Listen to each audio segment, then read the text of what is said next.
Yes, you're hearing it here first. I was wrong about the Iron Warriors. What's up, everybody? Angron's calmest son here. And today, if you couldn't guess by the second little intro that just occurred, I am talking about the Iron Warriors. Why, you may ask? Because I had a commenter say, you should probably read Storm of Iron. And I'm like, I was thinking about it. I was like, I don't really like the Iron Warriors. But then there's the part of me that's like, well, bro, you don't like the Iron Warriors because you haven't read anything about them and you only know them from like memes and excerpts in YouTube, which is, the one thing I always preach about. You should probably start reading and try not to get all your information from YouTube because YouTubers are biased. Like, if you're to ask me what I think of the World Eaters, I'm going to tell you they're the fucking best because they are. But that being said, I'm really enjoying A Storm of Iron, and I'm really enjoying most of the characters in there. Hansu, some guy named like Grogar or something. He's really cool. They're all really cool. The Warsmith, really cool position to have. I just think it's really interesting because, again, I've never been one to really enjoy, I don't know, like let's say like Dorne. Like, I know they're like enemies, the Sons of Dorne, and the Iron Warriors. It's not really like something I personally enjoyed either of them. Like, I know if I were to enjoy it, I'd probably go more with the Iron Warriors because I mainly like all the Traitor Legions more, just because I think they're a lot more fun and interesting. But just aside that, I really just thought they were all about siegecraft and like just kind of being like little, like, I don't know how to like drama queens. Like, they're losers. I'm sorry. Like the image I got from them from everybody else online was, little piss babies who complain and don't get recognized for their greatness and all that nonsense. And to a degree, some of that is true. But then when I started reading Storm of Iron and I got introduced to Hansu and his little warband, I was like, these dudes are super intelligent for the most part and are very strategic in just a really self-defeating way. Like, they will do anything, like I'll, fight a gorilla with one hand tied behind my back if that means I'm going to win. Like, they'll do whatever it takes to win, which is, their whole spiel with the whole thing with Perturabo about why he was never recognized and he went, and fought the Hrud and did all this and he was never recognized, even though you would think that, if you're the smartest being in like the galaxy who can pretty much make anything or whatever, I'd be pretty happy with that and I wouldn't need anybody else's external validation except for mine. But again, I'm not a superhuman demigod. I'm indeed just a 20-year-old man who is aspiring to be a world eater. So what do I know?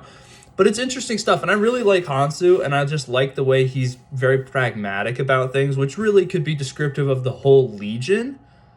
But dude's just like, and forgive me for the like frat speech I'm about to drop on y'all, but like he's a Giga Chad. Like, the dude is just like understands that when shit doesn't go his way, he doesn't like bitch about it. He's like, all right, time to improvise, adapt, overcome. And for the most part, he does, and it's interesting. And I really like the chimeric gene seed thing going on with him, that he's got Dorne's gene seed in him, even though he's got the blood of Olympia running through him. That's like a direct verbatim quote from Storm of Iron, which I found interesting too, because I think a lot of people get really hung up, and this isn't really about the Iron Warriors as a whole, but more or less when they make their own headcanons and their own war bands or, loyalist chapters, a lot of people really like this idea of like traitor loyalists or like loyalists with traitor gene seed and like making them chimeric in a way, and they like debating it like this, the Karkarchidons, or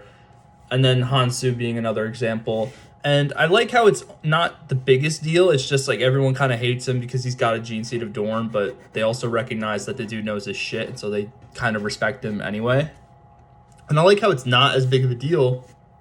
Excuse me, some Nurgle warp fuckery there, but there's some interesting stuff there because it's just a lot of people have so much really emphasis on their special headcanons, which is fine because it's your own thing to be creative about. But like, so many people are so interested in this idea of like chimeric gene seed fundamentally making a character so much different, or so much like it's not. Like, you might have different gene seed, but you're obviously still subjected to the cultures and traditions of your legion, whether you're loyalist or not. You're gonna know some lore about Olympia if you're from the the Iron Warriors, or you're gonna know about Medusa even if you have some weird traitor gene seed from you, but you're still a loyalist. You get what I'm saying? Like, I like how that's not a super huge deal in lore, except in like a minor way. Like, ew, you got a gene seed of Dorn. I want to absolutely siegecraft you to oblivion. All fine and well, but it's just interesting stuff because it's not often that I'm wrong. It's actually quite often that I'm wrong. Believe it or not, the World Eater's not that good at thinking. Who could believe that? The nails aren't biting right now, so I'm pretty cognizant and aware.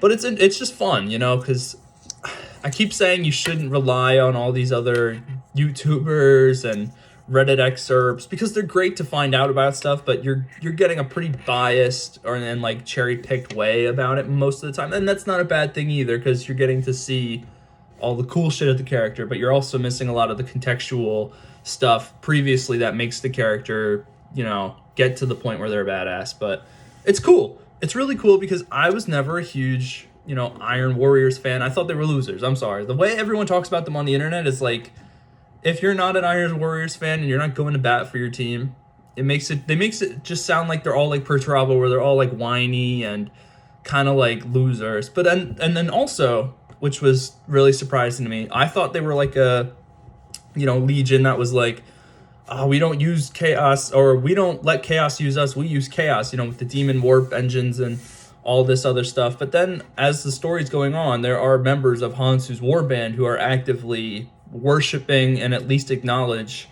that the gods play a role in their lives. And some of them have fallen to Khorne, and that's pretty notable. And Grogar is struggling with Khorne corruption. And I also think it's really nice that gets brought up, because it's very funny to me that the characters who most succeed in chaos are often the ones who struggle the most against it, because it's more fun to see them fail and fall, I think, from the gods' perspective. So Grogar is an excellent and has been described as such as a very, very good melee combatant, which is no surprise if you're obviously under the gaze of Khorne, right?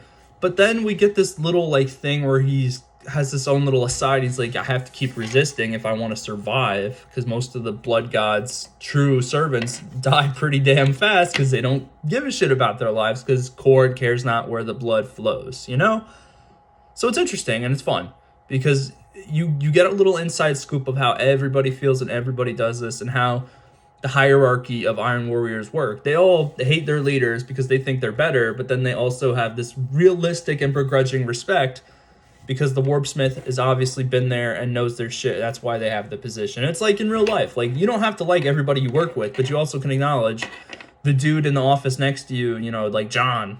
John is like, John anonymous last name is like, you don't like John, but listen, John gets his shit done, and he's probably the only one at the office who could probably do that.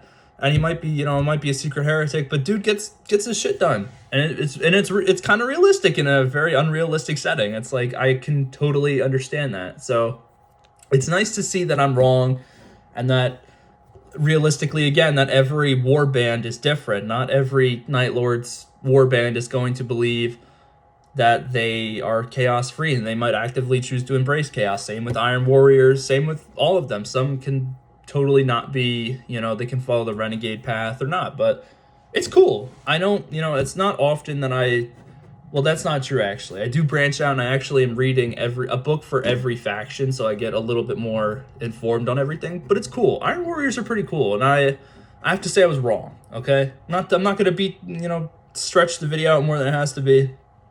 Totally wrong, and if you want to get into Iron Warriors, you should probably give a Storm of Iron a try. I don't think you need to go all the way back to 30k and start there, because that's like a whole different setting.